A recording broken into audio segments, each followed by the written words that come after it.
क्योंकि आज का क्लास होने वाला है बहुत डरावना और बहुत ही डरा देने वाला। अब एक बात बताओ, आप लोग में से कितनों के साथ ऐसा हुआ है कि रात में 2 या 3 बजे हम लोग को टॉयलेट लगता है और फिर हम लोग को ऐसा एहसास होता है कि हमारे पीछे पीछे कोई आ रहा है, या शायद मेरे पीछे पीछे कोई भागेगा, या शायद मेरे को कोई भूत दिख जाए। Hey guys, welcome back to our channel Edonomics classes. मैं हूं अंकिका, आप सबकी मेंटोर, और आप सबका हमारे चैनल पे वापस से स्वागत है। तो देखो, आज का जो हमारा क्लास है ना, वो हंसते खिलखिलाते हुए तो नहीं होगा, क्योंकि आज का क्लास होने वाला है बहुत डरावना और बहुत ही डरा देने वाला। अब एक बात बताओ, आप लोग में से कितनों के साथ ऐसा हुआ है कि रात में 2 या 3 बजे हम लोग को टॉयलेट लगता है और फिर हम लोग को ऐसा एहसास होता है कि हमारे पीछे पीछे कोई आ रहा है, या शायद मेरे पीछे पीछे कोई भागेगा, या शायद मेरे को कोई भूत दिख जाए, और फिर लोग तेजी से भागते अपने बिस्तर की तरफ और जोर से कूद जाते अपने बेड पे कि भाई हो गया, मैं तो अपने बेड पे हूँ, अब तो मेरे को कोई नहीं पकड़ने वाला, अब तो मेरे आसपास कोई भूत नहीं है। ऐसा होता है ना? कितनों के साथ ऐसा हुआ है? कमेंट में बताओ फटाफट, ठीक है? आप लोग कमेंट में बताओ, तो मैं आपको पोएम सुनाती हूँ कि इस पोएम में एक्चुअली होता क्या है। अभी देखो, ये जो हॉन्टेड हाउस पोएम है ना, ये कहानी है भूत का, मतलब कि अच्छे भूत का, ठीक है? कि जो हमारे जो पूर्वज लोग थे ना, उनके मरने के बाद भी वो हमारे घर में रहते हैं। हालांकि हम लोग उनको देख नहीं सकते, लेकिन वो हमारे घर में किसी कोने में है, किसी हवा में वो शायद गुजर रहे हैं, ठीक है ना? वो हम लोग को कहाँ मिलते हैं? किसी दरवाजे पे, किसी पैसेज पे, किसी स्टेयर्स पे, ठीक है? फिर वहाँ पे ये भी बताया जाता है कि किस तरीके से खिड़की के थ्रू वो आते हैं, पैसेजेस के थ्रू वो आते हैं, कहाँ कहाँ से हम लोग भूत को मिलते हैं। वो भूत कौन सा भूत है? जो भूत हम लोग को परेशान नहीं करता, वो बस अपने रोज का काम करता है, ठीक है?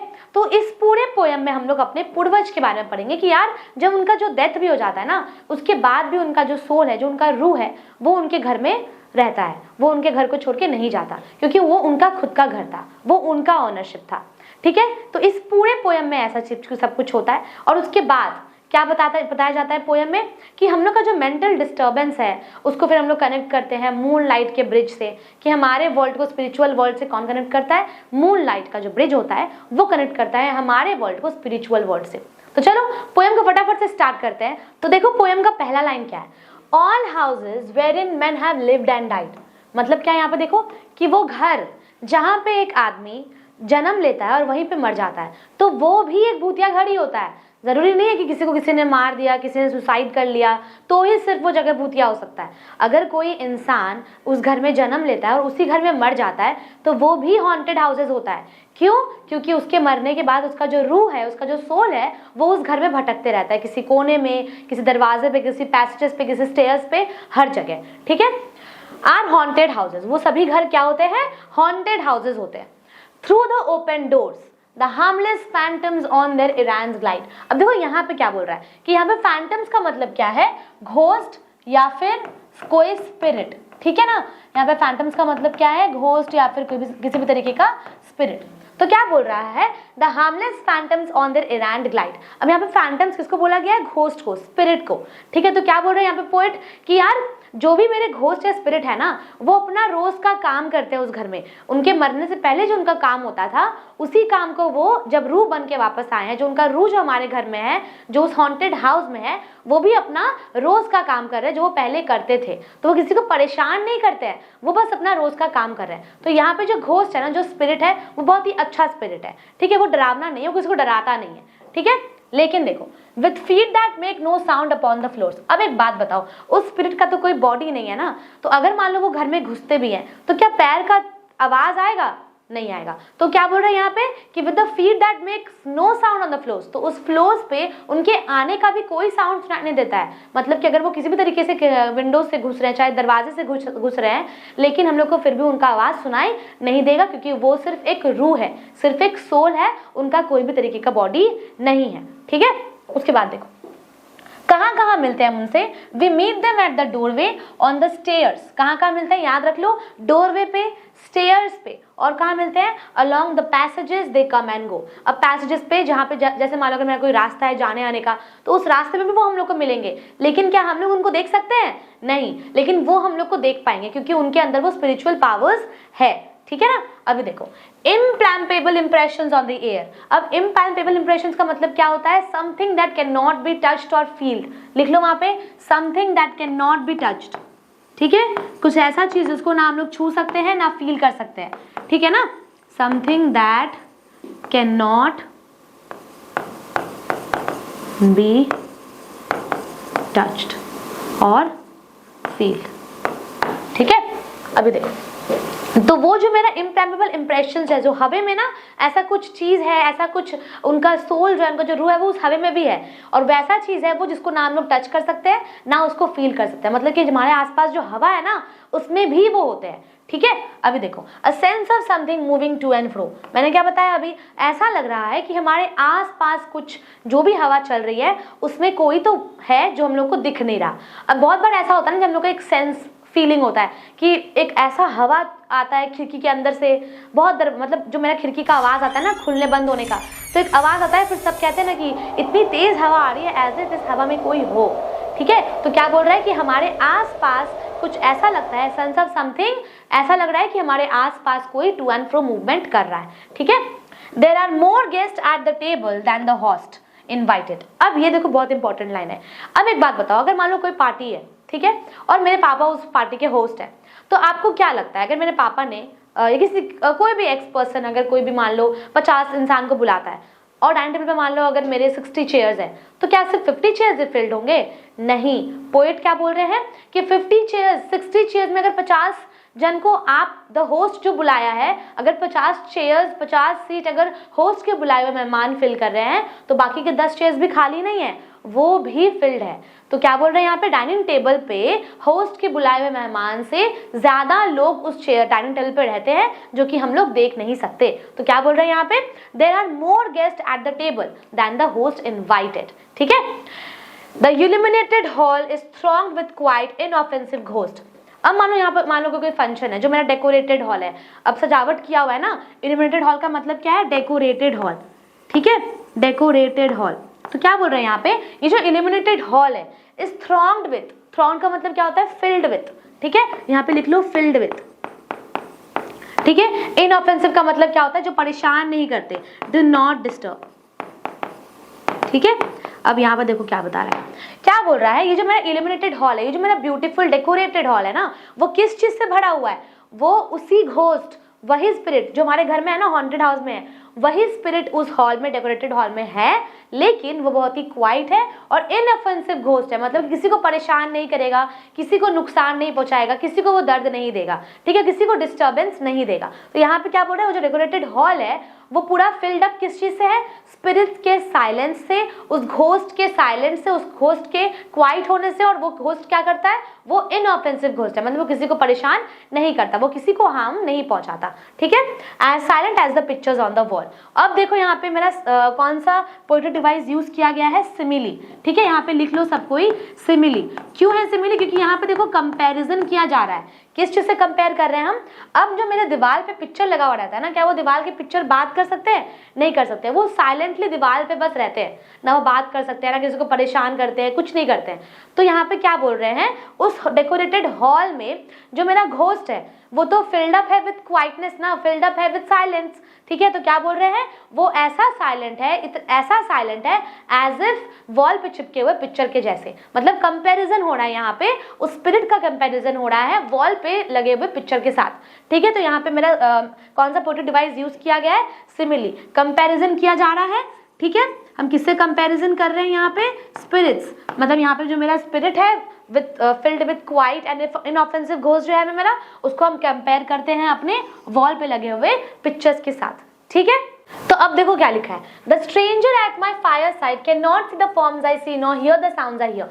यहाँ का फायर साइड का मतलब क्या है, फायर प्लेस। ठीक है, तो यहाँ पे पोएट क्या बोल रहे हैं कि जो स्ट्रेंजर है ना, जो हम इंसान है, वो चीज नहीं देख सकते जो यहाँ पे आई देख पा रहा है। यहाँ पे आई कौन है, अब स्पीकर। क्या पता चलता है कि speaker himself is the ghost. तो जो स्पीकर देख सकता है ना, वो आम आदमी नहीं देख सकता। ठीक है, ना ही सुन सकता है। अब देखो क्या लिखा है, he but perceives what is while unto me all that has been is visible and clear। अब perceives का मतलब क्या होता है, कुछ समझना। ठीक है, कुछ अंडरस्टैंड करना। तो क्या बोल रहा है कि जो चीज मैं अंडरस्टैंड कर सकता हूँ वो लोग नहीं अंडरस्टैंड कर सकते, जो चीज मेरे को विजिबल है वो उन लोगों को विजिबल नहीं है। ठीक है, तो उन लोगों को समझने में और मेरे समझने में बहुत फर्क होता है।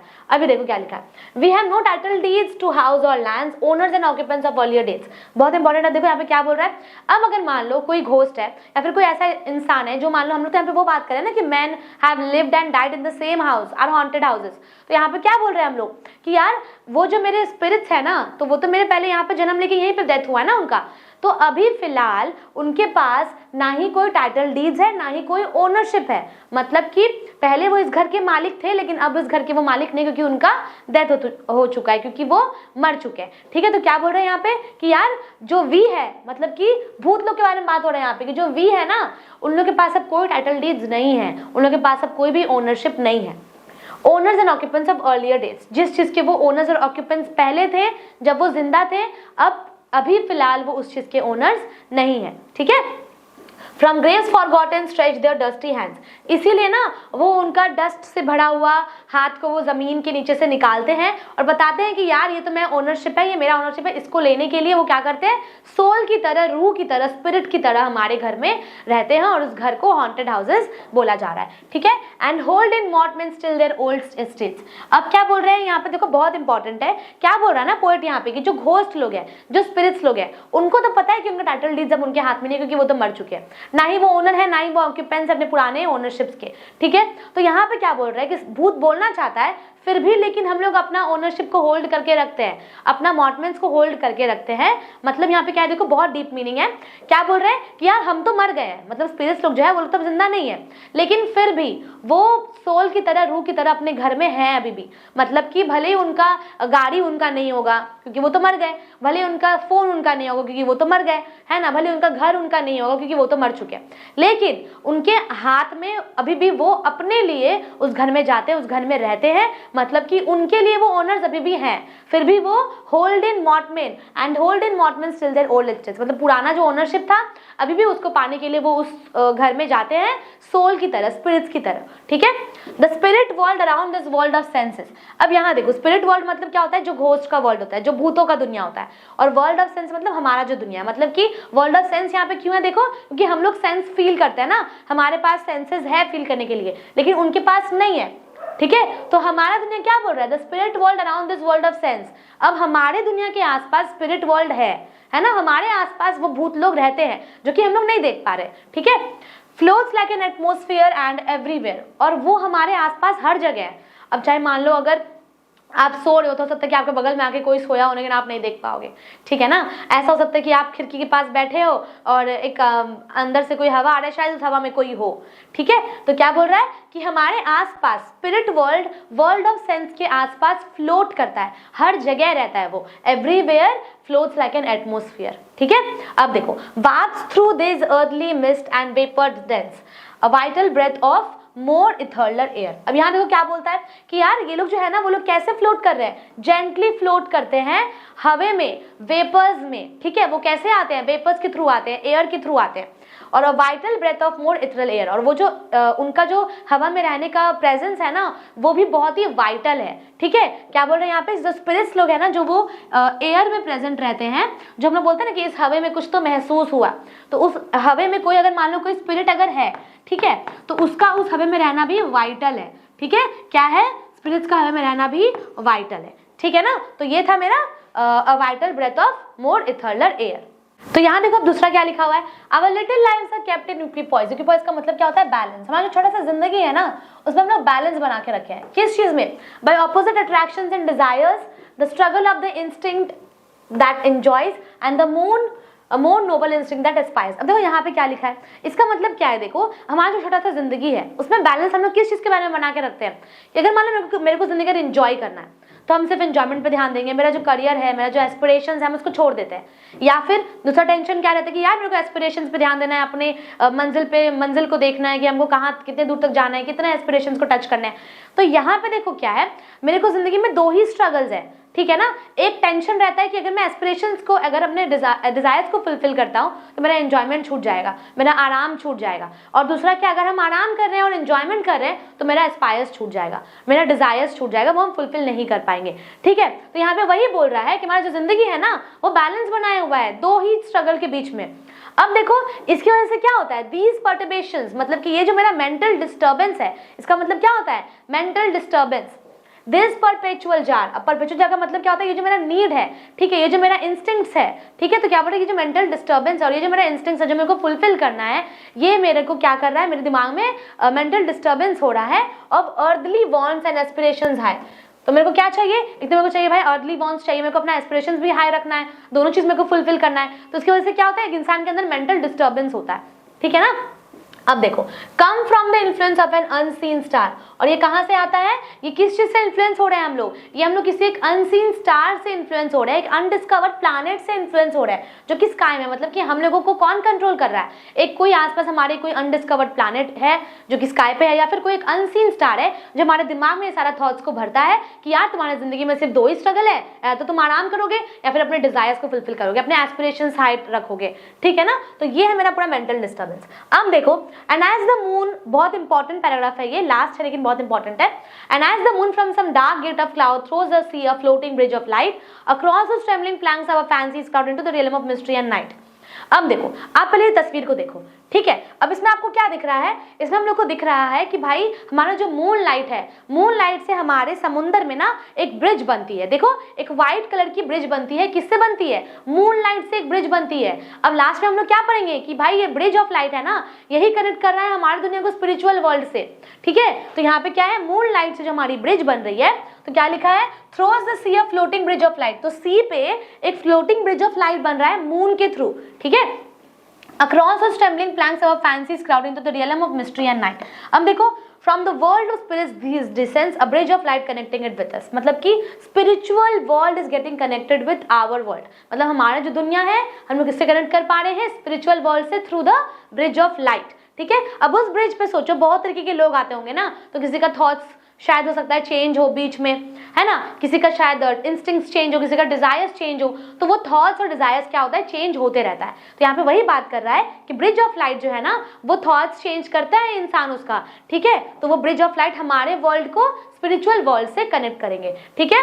Whose unsteady float that sways and bends, और फिर उसका एक और लाइन है, उसमें यहाँ पे लिखा हुआ नहीं है, हम बता देते हैं क्या है उसमें, ठीक है। तो वहां पे सेम ही चीज लिखा है कि भाई थॉट्स चेंज होता है, ठीक है, लेकिन ब्रिज ऑफ लाइट जो है वो हमारे वर्ल्ड को स्पिरिचुअल वर्ल्ड से कनेक्ट करेगा, ठीक है। तो लास्ट जो मेरा ये पैराग्राफ था ना, ये बहुत इंपॉर्टेंट था, ठीक है, याद रखना, वेरी इंपॉर्टेंट, ठीक है। ये तो मान लो मेरा हो गया पूरा लाइन बाय लाइन एक्सप्लेनेशन। अब हम लोग को क्या जानना है, सेंट्रल मैसेज। अब देखो, किसी भी पोएम में क्या इंपॉर्टेंट होता है, सेंट्रल मैसेज इंपॉर्टेंट होता है, पोएम का सेटिंग इंपॉर्टेंट होता है, पोएम का थीम इंपॉर्टेंट होता है, और इंपॉर्टेंट होता है जो वेरी इंपॉर्टेंट है, पोएटिक डिवाइसेस जो पोएम में यूज किया गया है, ठीक है। पहले हम लोग जान लेते हैं कि सेंट्रल मैसेज क्या है। देखो क्या लिखा है, Rabindranath Tagore's poem haunted houses explores themes of loss, memories and the passage of time. 3 चीज एक्सप्लेन कर रहे हैं रविंद्रनाथ टैगोर। देखो क्या बोल रहे हैं यहाँ पे, लॉसेस, जो मरने के बाद जो लॉस बियर करना पड़ रहा है वो, किसी के मेमोरीज और किसी का पैसेज ऑफ टाइम, जो वक्त बीतता है ना वो। अब देखो क्या लिखा है, the central message of the poem can be interpreted as the idea that houses or places that are once full of life and joy become haunted. अब जो घर एक वक्त सिर्फ खुशी से भरा हुआ था, सिर्फ जिंदगी से भरा हुआ था और जॉय से भरा हुआ था, उस घर को हम लोग आज क्या घोषित कर दिए, हॉन्टेड हाउस, हॉन्टेड बता दिया है, ठीक है। अब देखो, by the absence of loved ones और द फेडिंग ऑफ मेमोरीज। अब देखो यहाँ पे क्या है, लव्ड वंस एब्सेंट है और मेमोरीज भी क्या हो रहा है, धीरे धीरे फेड हो रहा है, तो वो घर क्या हो गया है, हॉन्टेड हाउस हो गया है, ठीक है। अब देखो, Tagore reflects on how these places though physically still intact are filled with a sense of desolation and emotional emptiness. अब ये जो घर है ना, इस घर में एम्प्टीनेस दिख रहा है, खालीपन दिख रहा है कि इस घर में जब किसी का डेथ हो चुका है, इस घर में कोई नहीं है, फिर भी इस घर में स्पिरिट्स लोग हैं, लेकिन फिर भी यहाँ पे एम्प्टीनेस दिखता है, ठीक है। When the people who once filled with them are with life are gone। अब वो घर जहाँ पे लोग भरे हुए थे, जिंदगी से भरे हुए थे, जिंदगी था वहां पे, वो अब वो घर नहीं रहा, ठीक है, वो अब हॉन्टेड हाउस बन गया। In essence the poem touches on the emotional haunting of place. अब देखो यहाँ पे कुछ इमोशनल हॉन्टिंग भी आता है, क्या लिखा है, with the spirits of the past linger and the memories that once defined it now create a sense of sorrow and longing. हम बताएं ना, जो पहले ओनरशिप का बात बता रहे थे कि भाई उनको लग रहा था कि पहले तो वो उस घर के ओनर थे, लेकिन अभी भी वो लोगों को नहीं बता सकते कि वो ओनर है, लेकिन वो अभी भी उस स्पिरिट्स की तरह, रूह की तरह उस घर में रहते हैं, ठीक है। देखो क्या लिखा है, And Tagore beautifully conveys how these places, though unchanged in form, are deeply altered by the passage of time and the loss of connections. तो connections तो टूट चुके हैं ना. अगर मान लो कोई परदादा है और मेरे जो दादाजी थे, जो पापा हैं, तो उनके बीच में तो कनेक्शन टूट गया ना, क्योंकि उनका डेथ हो चुका है, ओनरशिप भी अब अगले को चला गया है. तो यहाँ पे क्या बात हो रहा है कि यार पैसेज ऑफ टाइम के साथ जो है ना कनेक्शंस के भी लॉसेस है. ठीक है, तो ये था मेरा सेंट्रल मैसेज. इसको आप लोग फटाफट से स्क्रीनशॉट ले लो. ठीक है, उसके बाद देखो अब हम लोग का इंपॉर्टेंट रहेगा सेटिंग ऑफ द पोएम, कि पोएम कहाँ सेट किया गया था. ठीक है, देखो the setting of Rabindranath Tagore's poem haunted house is largely atmospheric and the reflective, focusing more on the emotional and psychological landscape then on a specific physical location. कोई physical location है लेकिन इमोशनली वो सीन को सेट किया है. ठीक है, क्या लिखा है देखो. In the poem Tagore speaks of a house that is no longer inhabited by the people who once lived there. तो वो किस घर का बात करें, उस घर का बात करें जहाँ पे अभी कोई भी आदमी नहीं रहता, कोई जिंदा नहीं है. ठीक है, creating an air of emptiness है उस घर में. ठीक है, अबैंडनमेंट है. ठीक है, the house itself is described as being haunted. अब घर को इटसेल्फ हम लोग क्या डिस्क्राइब किए हैं, हॉन्टेड डिस्क्राइब कर चुके हैं. Not by supernatural forces but by the memories and the emotions of the past. ठीक है, which linger and make the space feel forlorn. The setting is symbolic and serves as a metaphor. अच्छा, poetic device यहाँ पे लिखा हुआ है कि जो मेरा सीन का सेटिंग है वो मेटाफर है. ठीक है, क्यों मेटाफर है, बाय फॉर द माइंड और हार्ट ऑफ अ पर्सन.